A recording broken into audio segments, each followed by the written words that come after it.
ይስጥል እንደምን አመሻችሁ ክቡራን ተመልካቾች። ይህ የሲዳማ ብሮድካስቲንግ ኮርፖሬሽን ነው። የሰዓቱን ዜናዎች ይዘን ቀርበናል። ከዜናዎቹ ጋር ጽዮን ማሳብራችሁ እቆያለሁ። ህብረ ብሔራዊ አንድነትን በማስጠበቅ ኢትዮጵያዊነትን በተግባር የምናንጸባርቅበት ወሳኝ ምዕራፍ ላይ እንገኛለን ሲሉ የሲዳማ ክልል ርዕሰ መስተዳድር አቶ ደስታ ሌዳሞ ተናገሩ። በጎነት ለኢትዮጵያ ከፍታ በሚል መሪ ቃል የዘንድሮ ወሰን ተሻጋሪ የክረምት የበጎ ፍቃድ አገልግሎት ማስጀመሪያ መርሃ ግብር በሐዋሳ ከተማ ተካሂዷል። ሪፖርተራችን ናርዶስ አየለ ተጨማሪውን ይዘዋለች። የሴቶችና ማህበራዊ ጉዳይ ሚኒስቴር ከአጋር አካላት ጋር በመቀናጀት ባዘጋጀው የወሰን ተሻጋሪ ወጣቶች በጎ ፈቃድ አገልግሎት ማስጀመሪያ መርሃ ግብር ላይ ተገኝተው ንግግር ያደረጉት የሲዳማ ክልል ርዕሰ መስተዳድር አቶ ደስታ ሌዳሞ ባስተላለፉት መልእክት ወሰን ተሻጋሪ የበጎ ፈቃድ አገልግሎት ከእርዳታ ባለፈ የሀገሪቱን ብዝሃነት ውበትና ጥንካሬ ወደ አንድነት የሚቀይር ታላቅ ሀገራዊ አጀንዳ መሆኑንም ተናግረው ከፋፋይ ትርክቶችን በማስወገድ የመደመር እሳቤን በመገንዘብ አንድነትን በማጠናከር ኢትዮጵያዊነትን ማጉላት አለባችሁ ሲሉም ተናግረዋል። ትናንት ትልቅ ነበር። በተከፋፈልን ጊዜ ደግሞ የዚህ አይነት አብሮነትና አንድነት ስሜት አጥተን ነበር። ተመልሰን ስንደመር አሁን ያያችሁት አይነት ትልቅ ህዝብ መሆናችንን ያረጋገጥንበት መልእክት ነው የተላለፈው። ይሄ ትልቅነት በእኛ እጅ ያለ እድል ነው። ምናልባት ፖለቲከኞችና ጥቂት ምሁራን ለስልጣን መረማመጃ እንዲጠቅማቸው ኃይል ማሰባሰቢያ ያለፉትን ታሪኮች በሆነ ምዕራፍ ዘግተን ማለፍ ሲገባን ያንን በመቆስቆስ ከሳሽና ተከሳሽ በዳይና ተበዳይ ነጠላ የሆነ ትርክት በሚረጭበት መንገድ ስሜታችንን እየቀሰቀሰን ሳናቆ ተንሸራተን ወንድም በወንድም ላይ ጥላቻ ያነገብንበት ሳናውቆ መገፋፋት ውስጥ የገባንበት አንዳችን አፈናቅለን ሲያለቅስ ያየንበት ዘመን በቃ ልንለው ይገባል። ኢትዮጵያ አንድ ስንሆን ስንደመር ህብረታችን ሲጠናከር የአድዋ ልጆች ነን። አድዋን እኮ ድል ማድረግ የቻልነው ዘመናዊ መሳሪያ የታጠቀውን ፈረንጅ ማሸነፍ የቻልነው በህብረት ነው። ህብረት፣ ትብብር፣ አንድነት ትልቅ ጉልበት ነው። ይሄ ጉልበት ለበጎ ተግባር መጠቀም ከቻልን ኢትዮጵያን ባጠረ ጊዜ አሁን ካለችበት ቀና ያለች ካለችበት በፍጥነት ተመንጭቃ ወጣ በአፍሪካ ተምሳሌት መሆን የምትችልበት የዓለምም የአፍሪካ ብልጽግናና የዓለም ምሳሌ ሊሆን የምትችልበት ትልቅ ፖቴንሻል አላት። ያንን ፖቴንሻል ወደ ተጨባጭ ውጤት መቀየር የምንችለው እኛ ልጆቿ ነን። የኢፌድሪ የሴቶችና ማህበራዊ ጉዳይ ሚኒስትር ዶክተር ኢርጎጌ ተስፋዬ በበኩላቸው የኢትዮጵያ ወጣቶች የጉብዝናና የክረምት ጊዜያቸውን ለሀገር ግንባታና ለወገን እገዛ በመዋል ለኢትዮጵያ ከፍታ በተግባር እየተጉ እንደሚገኙም ገልጸው ወጣቶች በቆይታቸው በአንድነት በመቆም ኢትዮጵያዊነትን እንዲያንጸባርቁም መልእክታቸውን አስተላልፈዋል። የሀገራችን ወጣቶች ሰዋዊ ክብራቸውንና ማንነታቸውን ከሚያሳጧቸው ሁኔታዎች ራሳቸውን በማቀብና በመጠበቅ ይህን የጉብዝና ጊዜያቸውን ጉልበታቸውንና እውቀታቸውን ከራሳቸው አልፎ ለሀገርና ለወገን ጠቃሚ በሆኑ የስራ መስኮች ላይ ማዋል ከሚችሉባቸው ሁለገብ የተሳትፎ መድረኮች መካከል የወሰን ተሻጋሪ የወጣቶች የክረምት ወራት የበጎ ፈቃድ አገልግሎት አንዱና ዋነኛው ነው።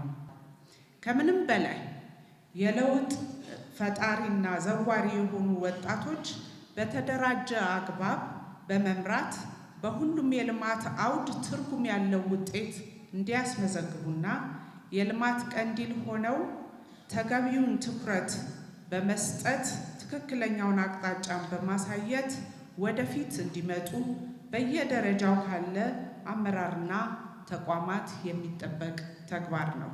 በህዝብ ተወካዮች ምክር ቤት የጤናና ማህበራዊ ልማት ባህልና ስፖርት ጉዳይ ቋሚ ኮሚቴ ሰብሳቢ ወርቅ ሰሙ ማሞ በበኩላቸው በጎነትን የምናንጸባርቀው ኢትዮጵያውያን ስለሆነን ነው፣ ይህ የኛነታችን መገለጫ ነው በማለት ኢትዮጵያ በማንኛውም ታሪካዊ አጋጣሚዎች እርስ በርስ የመረዳዳት ለአቅመ ደካሞች የመድረስና እንግዳ የመቀበል ባህልም አላት ሲሉ ተናግረዋል። የወጣቶች የበጎ ፈቃድ አገልግሎት የበጎነትና የአብሮነት ተምሳሌት ከሆነው ከኢትዮጵያ ህዝብ ስለተፈጠረ ነው። በጎነትን፣ አብሮነትን፣ የጊዜያዊ ሳይሆን እንደ ስብዕናው አብሮ ተወልዶ እንዳደገ ሁሉ መተባበርና መተጋገዝ እርስ በርሱ መደጋገፍ የሚችለው የኢትዮጵያ ልጆች ስለሆነ ነው። ዛሬ ጀምረ ነው ነገም አንተው የውስጥ ስብዕናችን ስለሆነ ነው። ምክንያቱም ኢትዮጵያውያኖች ነንና ብቻችን እንደግ፣ ብቻችን እንሮጥ፣ ብቻችን እንብላ የሚል ማህበረሰብ አይደለም አብረን የሚል የሱ ባህል ስለሆነ ነው። ትርጉም ያለው ለሀገራችን እድገት የጥቂት ዓመታት የተደራጀ ነገር እንኳን ቢኖረንም ተፈጥሮ ግን የቆየ ነው። ምናልባትም ባለቤት አግኝቶ በሴቶችና ማህበራዊ ጉዳይ ሚኒስቴር እንድንሰባሰብ፣ ድምፅ እንድንሆን፣ እንድንነጋገር፣ እርስ በርሳችን እንድንፋቀር ምክንያት ሆነን እንጂ የአብሮነትና የበጎነት ጉዳይ ግን ከተፈጥሯችን እኩል የመጣ የማህበረሰብ እሴት ነው።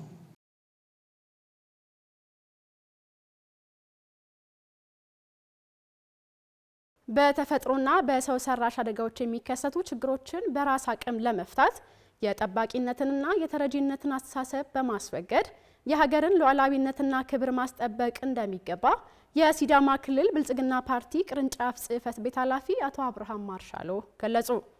የክልሉ አደጋ ስጋት ስራ አመራር ድጋፍና ማስተባበሪያ ኮሚሽን የምክር ቤት ዓመታዊ የውይይትና የንቅናቄ መድረክን አካሂዷል። አካሉ ጥላውን ያዘጋጀውን ዘገባ ኪሩቤል ፈለቀ እንደሚከተለው ያቀርበዋል።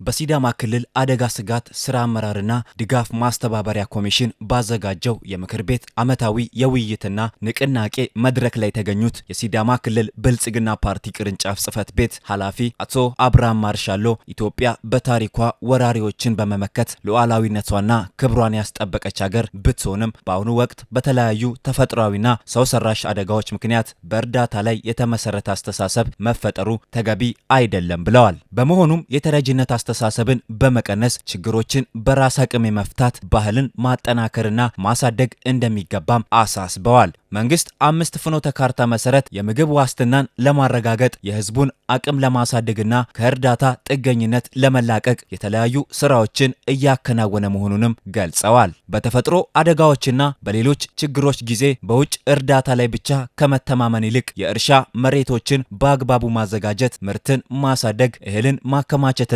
የምግብ ክምችትን ማጠናከር ችግርን በራስ አቅም ለመቋቋም ወሳኝ መሆኑንም አመልክተዋል። የሲዳማ ክልል አደጋ ስጋትና ካላሞ ኮሚሽን ኮሚሽነር አቶ ኃይሉ ሐሰና በበኩላቸው ለረጅም ጊዜ በእርዳታ ላይ የተመሰረተ አስተሳሰብ የጥገኝነት ባህልን እንዳሳደገ ገልጸው ከዚህ ችግር ለመውጣት ጠንካራ የመንግስት አደረጃጀትና የተቀናጀ ስራ አስፈላጊ መሆኑን አስረድተዋል። ኮሚሽነሩ የሰብአዊ ድጋፍን በራስ አቅም ለመሸፈን ምግብና ሌሎች ምግብ ነክ ያልሆኑ ቁሳቁሶችን በበቂ መጠን በማከማቸት ለአደጋ ቅድመ ዝግጅት ማድረግ እንደሚገባ ጠቁመዋል። በመጨረሻም በመድረኩ የተሳተፉ ኃላፊዎችና ባለድርሻ አካላት በክልሉ የአደጋ ስጋት ቅድመ ዝግጅትን ማጠናከር፣ የምግብ ዋስትናን ማረጋገጥ፣ የአደጋ ምላሽ አሰጣጥን ማሻሻልና ማህበረሰቡ ችግርን በራስ አቅም የመቋቋም ባህል እንዲያዳብር በትብብር መስራት እንደሚገባም ገልጸዋል። የመሶብ አንድ ማዕከል አገልግሎት በአገልግሎት አሰጣጥ ላይ መሰረታዊ ለውጥ ያመጣ ትውልድ ተሻጋሪ ድንቅ ስራ ነው ሲሉ የፌዴራል ሲቪል ሰርቪስ ኮሚሽን ኮሚሽነር ዶክተር መኩሪያው ኃይሌ ገለጹ። የፌዴራል ሲቪል ሰርቪስ ኮሚሽን ኮሚሽነር ዶክተር መኩሪያው ኃይሌ የመንግስት አገልግሎትን ማሻሻል ለሁለንተናዊ ኢኮኖሚያዊ እድገት ወሳኝ መሆኑን ገልጸዋል። ኪሩቤል ፈለቀ መንግስት ባለፉት የለውጥ ዓመታት የመንግስት አገልግሎትን ለማሻሻልና ውጤታማ ለማድረግ በሲቪል ሰርቪሱ ላይ ያተኮሩ በርካታ የለውጥ ተግባራትን በትኩረት እያከናወነ እንደሚገኝ አስታውቀዋል። ኮሚሽኑ የሲቪል ሰርቪስ ተቋማትን መገንባት፣ መዋቅርን ማስተካከል፣ በብቃት መቅጠርና ብዝሃነትን ያረጋገጠ የሲቪል ሰርቪስ መፍጠርን ቀዳሚ እርምጃዎች አድርጎ ሲሰራባቸው መቆየቱን ጠቁመዋል። ከነዚህ የለውጥ ተግባራት መካከል የአገልግሎት አሰጣጥን ለማሻሻል ለማሻሻልና ውጤታማ ለማድረግ በቅርቡ ተግባራዊ የተደረገው የአንድ መሶብ አገልግሎት መዋቅር በዋነኝነት የሚጠቀስ መሆኑን ኮሚሽነሩ አንስተዋል። የባለብዙ አገልግሎት ማዕከል የሆነው የአንድ መሶብ አገልግሎት ከሚያዝያ 18 ቀን 2017 ዓ.ም ጀምሮ ወደ ተግባር የገባ ሲሆን በአሁኑ ወቅት በተለያዩ የአገሪቱ ክፍሎች 106 የመሶብ ማዕከላት መከፈታቸውን አስታውቀዋል። ከነዚህ በተጨማሪ 3 ተንቀሳቃሽ ማዕከላትና የተቀናጀ የዲጂታል አገልግሎት መተግበሪያ የተሰኘ የሞባይል አፕሊኬሽን ወደ ስራ መግባታቸውን የተናገሩ ሲሆን እነኚህ የአገልግሎት መስጫ ማዕከላት ለማህበረሰቡ ፈጣንና ውጤታማ የሆነ አገልግሎት በመስጠት ላይ መሆናቸውን ጠቅሰዋል። እነዚህ አሰራሮች ወደ ስራ መግባታቸውን ተከትሎ በአገልግሎት አሰጣጥ ላይ ከፍተኛ ለውጥ መምጣቱን የገለጹት ኮሚሽነሩ ስርዓቱ ዜጎች ያለምንም እንግልት አገልግሎት የሚያገኙበትን እድል በመፍጠሩ በተቋማት ላይ ያላቸውን እምነት እየጨመረ መምጣቱን ተናግረዋል። አገልግሎቱ መሰጠቱን ተከትሎ በተደረገ ዳሰሳ ጥናትም በአሁኑ ወቅት የደንበኞች እርካታ 98.8 በመቶ መድረስ መቻሉን አስታውቀዋል። ከሚያዝያ 2017 ጀምሮ እስከ ሰኔ 30 2018 ድረስ 106 ማዕከላት በአካል ያሉ 3 በተንቀሳቃሽ 1 ዩኒፋይድ በድምሩ 110 ማዕከላት ተከፍተው በጣም ብዙ አገልግሎቶች እየሰጡ ያለበት ሁኔታ ነው ያለው። የእርካታ ደረጃው ስታየው ወደዚህ ማዕከላት መጥቶ አገልግሎት አግኝቶ የሚወጣ ሰው 98.8% ረግቶ የሚወጣበት ሁኔታ ተፈጥሯል ማለት ነው። መሶብ የአንድ ማዕከል አገልግሎት ወጪና ጊዜን ከመቀነስ ባለፈ ሰራተኞች ዜጋን በደስታ የሚያገለግሉበትን መነሳሳት የፈጠረ ኢንቨስትመንትን የሚያስፋፋ በመሆኑ እንደ ትውልድ የሚያኮራ ትልቅ ተግባር መሆኑን ገልጸዋል። ወጪ ይቀንሳል፣ ይሄ ጊዜ ይቀንሳል፣ በሰው መንፈስ ላይ በጣም ለስራ የሚያነሳሳ ነገር ይፈጠራል። እዛ የሚያገለግሉ ሰራተኞቻችንም ዜጋን አክብረው አገልግሎት ሲሰጡ እነሱ ራሳቸው የሚደሰቱበት ሁኔታ ይፈጠራል። ኢንቨስትመንት ያስፋፋል እና በጣም ብዙ ነገር መዘርዘር የሚቻል በጣም ጥሩ ጅምር እሰይ የሚያስብል ሁላችንም እንደ ትውልድ የሚያኮራን ስራ ነው ብዬ ነው ማስቀመጥ የምችለው። የፌዴራል ተንቀሳቃሽ መሶብ ማዕከል ተገልጋዮች በበኩላቸው የአንድ መሶብ አገልግሎት ጊዜን ከመቆጠብ ባለፈ የተንዛዛ አሰራርን ያስቀረ ትልቅ እርምጃ መሆኑን ገልጸዋል። በሻይ እረፍት ጊዜ ብቻ መጥቼ 5 ደቂቃ ባልሞላ ጊዜ ውስጥ ጉዳይን ማጠናቀቅ ችያለሁ በማለት የአሰራሩን ቀልጣፋነት ያረጋገጡት አቶ መስፍን ተርፉ ናቸው። አስተያየት ሰጪ አስቻለው ጓዴ በበኩላቸው ቀደም ሲል ከተቋም ወደ ተቋም እየተንከራተቱ የሚያገኙት አገልግሎት አሁን በአንድ ማዕከል ማግኘት መቻላቸው ትልቅ እፎይታ እንደሰጣቸው አስታውቀዋል። ሌላኛዋ ተገልጋይ ወርቅነሽ እሸቱ አገልግሎቱ ረጅም ሰንሰለቶችን በማስቀረት ሰዓትን፣ ጉልበትንና አላስፈላጊ ወጪን በመቀነስ በአጭር ጊዜ ጉዳይን እንድፈጽም አስችሎኛል ብለዋል። በእውነቱ እኔ አንድም ይህን አገልግሎት ለማግኘት ከስራ መቅረት ነበረብኝ። ከስራ ቀርቼ ቢሮ የሚፈልገውን ጉዳይ ለማስጨረስ ወረዳ ተመላልሼ ወረፋ ጠብቄ ነበር የሚስተናገደው። ዛሬ ግን እዚሁ ከቢሮ ላይ ሆኜ በሻይ ረፍቴ መጥቼ ነው 5 ደቂቃ ባልሞላ ጊዜ ውስጥ ጉዳይን ጨርሼ ወጥቻለሁ። የመጣሁት እንዳልኩሽ ለውክልና ነበር። በዛውም ፋይዳዬንም አስተካከልኩኝ። ብዙ ቦታዎችን ከመሄድ ሰዓቴን ቆጠበልኝ። አንድ ቦታ ላይ ብዙ ነገር አገኘው ማለት ነው። ጊዜም ጉልበቴም ከብዙ አንግል አሪፍ ነው። በየሰፈሩ ወይም ደግሞ በየተቋሙ እየሄደ አገልግሎት በመስጠቱ በጣም ጥሩ ነው ማለት እችላለሁ ማለት ነው። ስለዚህ ፈጣንም ነው፣ ጊዜንም ገንዘብንም ይቆጥባል ማለት ነው።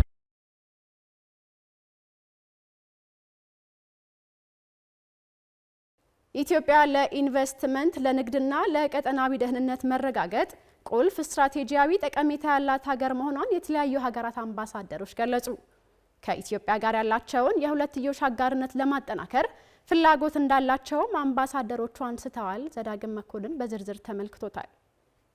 ከኢትዮጵያ ዜና አገልግሎት ጋር ቆይታ ያደረጉ አምባሳደሮች በሰጡት አስተያየት ኢትዮጵያ ኢኮኖሚያን በማሳደግ ረገድ የምታደርገው ጥረት ከጠንካራ የትራንስፖርት ትስስር ጋር ተዳምሮ ቀጠናዊ የማዕከልነት ደረጃዋን አጠናክሮታል ብለዋል። በኢትዮጵያ የሮማኒያ አምባሳደር ጁሊያን ፓታኪ እንደገለጹት ኢትዮጵያ በቀጠናው ኢኮኖሚያዊ ውህደት እንዲሳለጥ እንዲሁም ሰላምና ደህንነት እንዲጠበቅ እየተጫወተች ያለው ሚና የሚደነቅ መሆኑን ገልጸዋል። ኢትዮጵያ በአፍሪካ ፈጣን እድገት እያስመዘገቡ ካሉ ሀገራት ግንባር ቀደም መሆኗን የጠቀሱት አምባሳደሩ አምባሳደሯ ነጻ ንግድና የገበያ ትስስር በአህጉሪቱ ያለውን የኢኮኖሚ ልማት ለማፋጠን አስፈላጊ መሆናቸውን አመልክተዋል። አዲስ አበባ የአፍሪካ ህብረት መቀመጫ መሆኗና ታሪካዊ ሚናዋ ኢትዮጵያን ለዲፕሎማሲ እና የአፍሪካን ተግዳሮቶች ለመፍታት በሚደረጉ የጋራ ጥረቶች ተመራጭ ሀገር እንዳደረጋት አብራርተዋል። በኢትዮጵያ የኦማን ሚስዮን መሪ አፍካር አልፋርሲ በበኩላቸው ኢትዮጵያ ባላት ሰፊ መልክዓ ምድራዊ አቀማመጥና በማደግ ላይ ባለው ኢኮኖሚዋ ሳቢያ በቀጠናው ወሳኝ ሀገር ናት ሲሉ ተናግረዋል።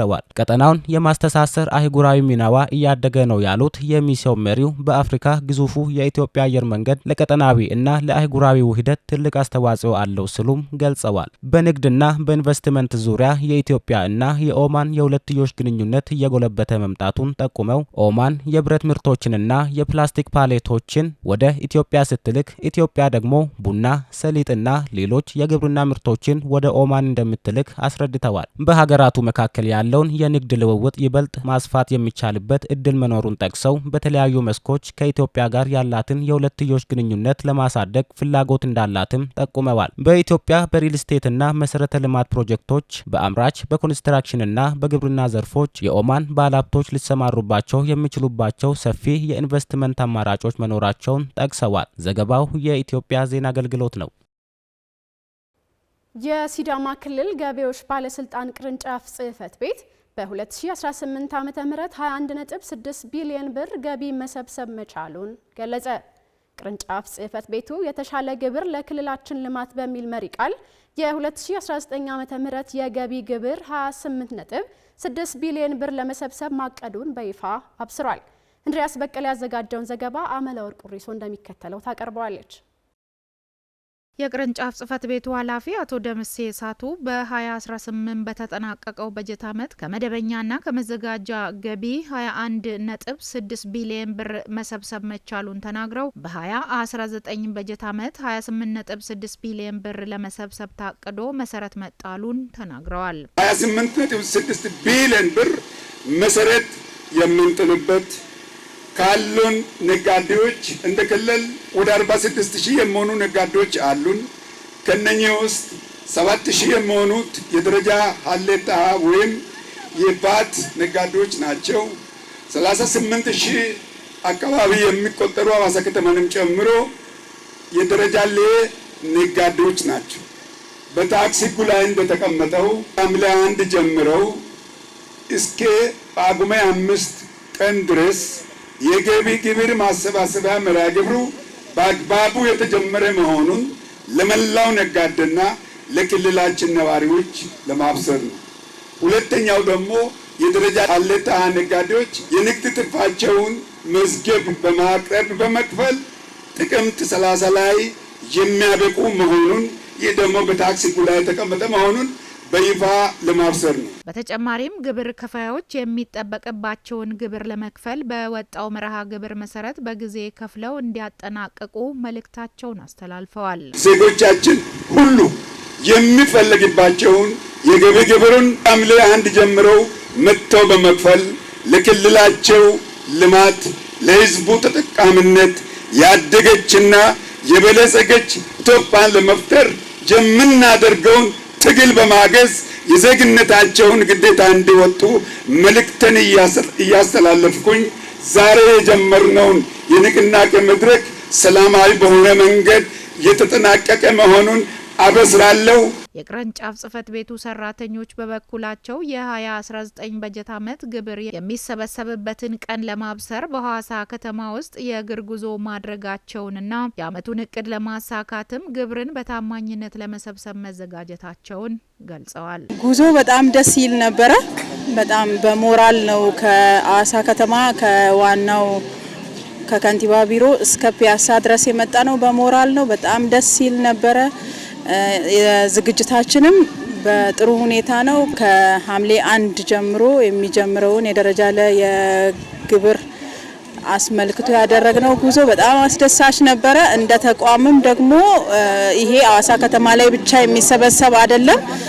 በሁሉም የዞን መዋቅሮች ነው የሚሰበሰበውና ሁሉም በዚህ ልክ በየመዋቅሩ ዝግጅት አድርጓል። እኛም እንደ ተቋም እንደ ክልል በጥሩ ዝግጅት ነው ይሄንን ለማስጀመር የተዘጋጀ ነው። እኛ በጣም ተዘጋጅተናል። ያው ግብር ከፋይ በምን ህግ ማይቀፍ መስረት አድርጎ ግብር እንደሚከፍል ካወቀና ያው የሚከፍለው ግብር ደግሞ ለምን አላማ እንደሚውል ካወቀ ያው በፍቃደኝነት የመክፈል እድል ይኖራል ግብር ከፋይና እኛ ደግሞ ያን በተለያየ አጋጣሚ ስልጠናም ሰጥተናል። አሁን ደግሞ ንቅናቄ የእግር ጉዞ ንቅናቄ ከወልዳ ማርያም ጀምሮ እስከ ፒያሳ ንቅናቄ አድርገናል እና በዚህ እኛ ተዘጋጅተናል። ያው ግብር ከፋዮቻችን ግንዛቤም አላቸው ተብሎ ይጠበቃል ማለት ነው።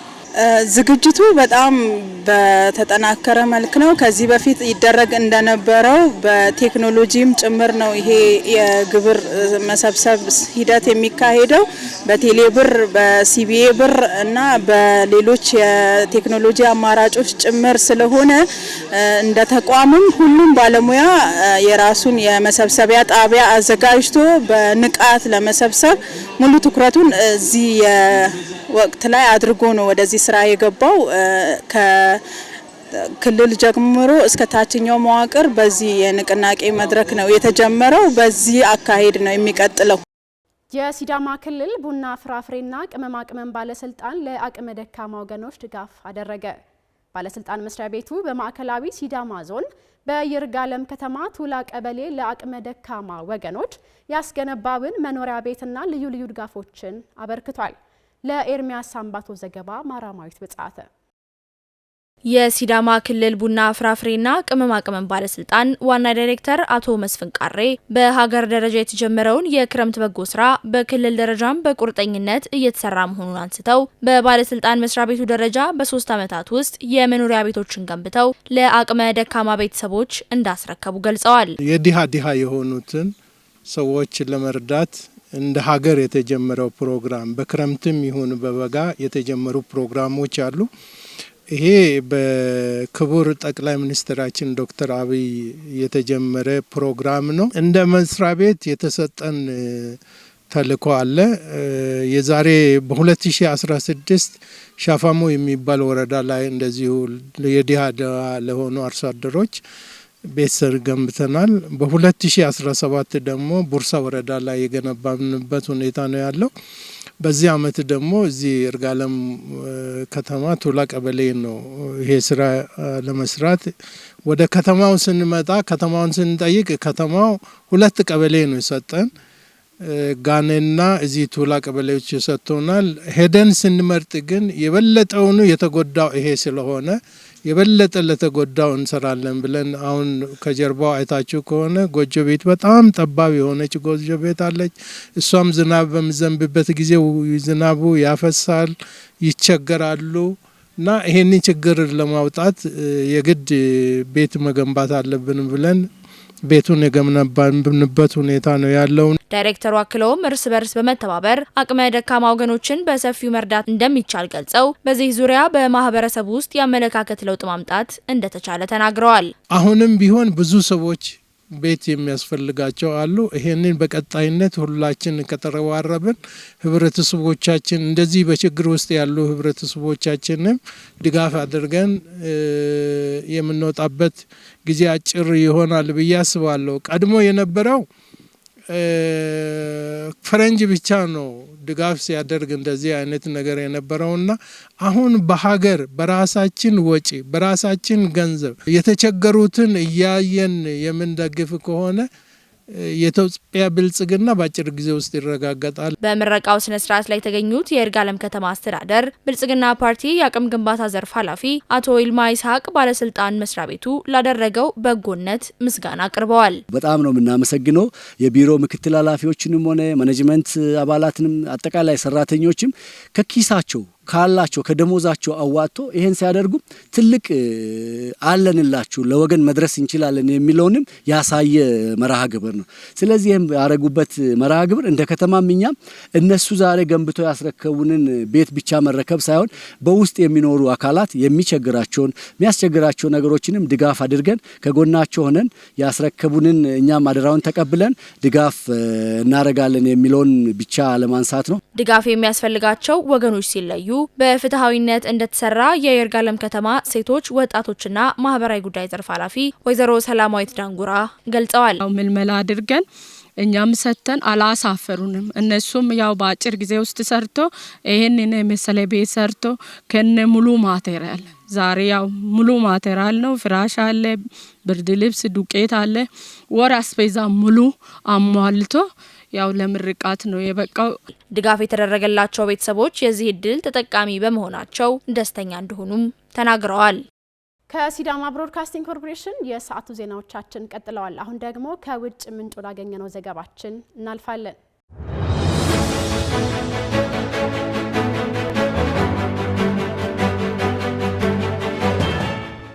የአሜሪካው ፕሬዝዳንት ዶናልድ ትራምፕ በመወለድ የሚገኝ የአሜሪካ ዜግነት ጉዳይን በተመለከተ የተሰጠውን የፍርድ ቤት ውሳኔ እንደገና እንዲታይ ጠየቁ። አሜሪካ በ1868 ዓመተ ምህረት በጸደቀው በህገ መንግስቱ በ14ኛው ማሻሻያ መሰረት በሀገሪቱ የሚወለዱ ሁሉም ህጻናት የአሜሪካ ዜግነት ያገኛሉ የሚለው መርህ ለከፍተኛ ጊዜ በስራ ላይ ቆይቷል። ክብረ በዓል መላኩ በዝርዝር ተመልክቷለች።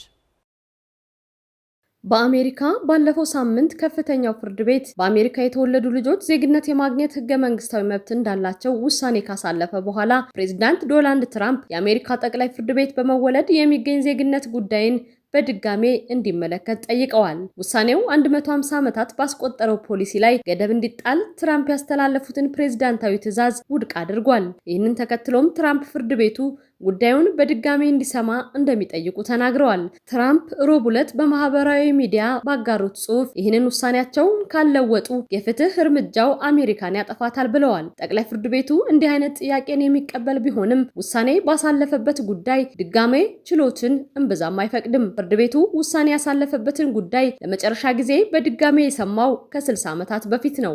ፍርድ ቤቱ በውሳኔው የተረታ አካል አቤቱታውን በ25 ቀናት ውስጥ እንዲያቀርብም ይፈቅዳል። ሆኖም ጉዳዩ በድጋሚ እንዲሰማ 9 አባላት ያሉት አብዛኞቹ ዳኞች መፍቀድ አለባቸው። ፍርድ ቤቱ በመወለድ በሚገኝ ዜግነት ላይ ሰኔ 30 ያሳለፈው ውሳኔ የፕሬዝዳንቱን የኢሚግሬሽን አጀንዳ ወደ ኋላ የመለሰ ነው። የማህበረሰብ መብት ተሟጋች ቡድኖች ግን ውሳኔውን በበጎ ተቀብለውታል። በ6 ድጋፍና በ3 ተቃውሞ በተላለፈው ውሳኔ አንድ ዳኛ በ14ኛው የተሻሻለው ህገ መንግስት መሰረት በህገ ወጥ መንገድም ሆነ ጊዜያዊ ነዋሪ ከሆኑ ወላጆች በአሜሪካ የሚወለዱ ልጆች በመወለድ የአሜሪካ ዜጋ መሆናቸውን አረጋግጧል።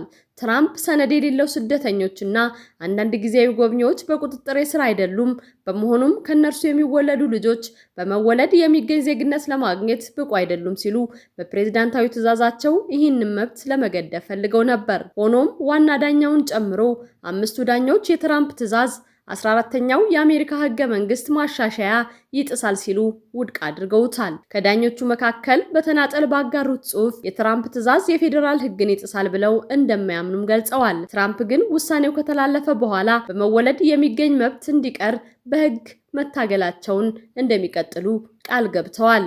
አሜሪካ በተሻሻለው 14ኛው ህገ መንግስት መሰረት ከአውሮፓውያኑ 1868 ጀምሮ በአገሪቷ ለሚወለዱ ሁሉም ህፃናት ዜግነትን እንደምትሰጥ ይታወሳል። ከሲዳማ ብሮድካስቲንግ ኮርፖሬሽን ለሰዓቱ ያስደላችሁ ዘገባዎችን ይህን ይመስላሉ። ዜናዎቹን ወደ እናንተ በመምራት ጽዮን ዮናስ አብሬያችሁ ቆይታ አድርጌያለሁ። ከቀሪ የሲዳማ ብሮድካስቲንግ ኮርፖሬሽን ፕሮግራሞች ጋር ሰናይ ምሽት ይሁንላችሁ።